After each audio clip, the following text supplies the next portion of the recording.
নমস্কার বন্ধুরা, অনিমা মম কিচেনে সবাইকে স্বাগত। আজকে আমি বানিয়েছি ইলিশ মাছের ভাপা। তো আমার পুরো ভিডিওটা দেখার জন্য আমার চ্যানেলটা সাবস্ক্রাইব করে নিন আর দেখতে থাকুন আমার ভিডিওটা স্কিপ না করে। দেখুন বন্ধুরা, ইলিশ ভাপাটা কি সুন্দর হয়েছে। আজকে আমার বর কাজেও নিয়ে যাবে আর খেয়েও যাবে। সকালবেলায় ওর জন্য টিফিনটা বানিয়েছি। তো কী বানাবো, শুধু ইলিশ ভাপা দিয়েই ও ভাত খেয়ে যাবে আর নিয়ে যাবে। দেখুন বন্ধুরা, ইলিশ ভাপাটা কত সুন্দর হয়েছে। সে থালা নিয়ে বসে আছে খাবে বলে।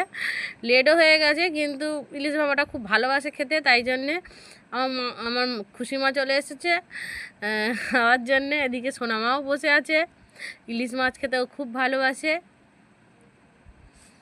ও ভাত খেতে আসেনি, ও মাছ খেতে এসেছে। ও দেখাচ্ছে আমাকে মাছটা দাও। আমি ওর টিফিনটাও গুছিয়ে দিয়েছি, একটা ইলিশ, একটা কাঁচা লঙ্কা দিয়ে একটু ইলিশ, আর ভাতটা টিফিনটাও গুছিয়ে দিলাম। আর কিচ্ছু দিইনি, শুধু ইলিশ ভাপা দিয়েছি আর ভাত দিয়েছি। টিফিনটা গুছিয়ে দিয়েছি, ও কাজে নিয়ে চলে যাবে। এই আমি ওর টিফিনটা দিয়ে দিলাম। আমার মা নিয়ে যাচ্ছে, মানে খুশি মা। সে শাড়ি পরেছে গামছা দিয়ে। এবার আমি বানিয়ে নেবো ইলিশ ভাপার পুরো প্রসেসটা। দেখুন আমি ইলিশ ভাপাটা কীরকম করে বানাই। আমি এখানে জেকে পোস্ত ব্যবহার করেছি, আপনি যে কোনো পোস্ত ব্যবহার করতে পারবেন। আমি পোস্ত দিয়েছি আর এই যে সর্ষে দিয়েছি। সর্ষেটা আমি এমনি প্যাকেট কিনে এনেছিলাম, 5 টাকা দামে যে প্যাকেটগুলো পাওয়া যায়, সেই সর্ষের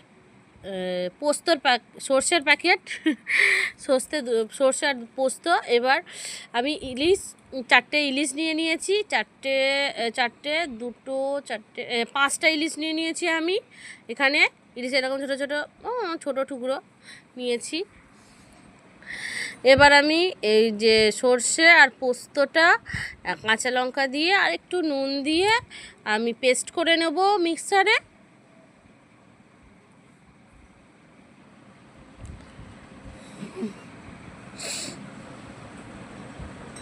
আমি ভালো করে একটা মিহি পেস্ট তৈরি করে নেব বন্ধুরা। আমার পেস্ট করা হয়ে গেছে। এবার আমি ইলিশ মাছটায় নুন আর হলুদটাকে মাখিয়ে নেব। আমি এই যে ইলিশটা দেখতে পাচ্ছেন বন্ধুরা, এর আগে আমার বাবা ইলিশ নিয়ে এসেছিলো, সেটা আমাদের খাওয়া হয়ে গেছে। ঝোল টোল করে খাওয়া হয়ে গেছে বেগুন দিয়ে। এই ইলিশটা আমি বাঁচিয়ে রেখে দিয়েছিলাম শুধু ইলিশ ভাপা করার জন্য, তাই জন্য এরকম ছোটো ছোটো টুকরো।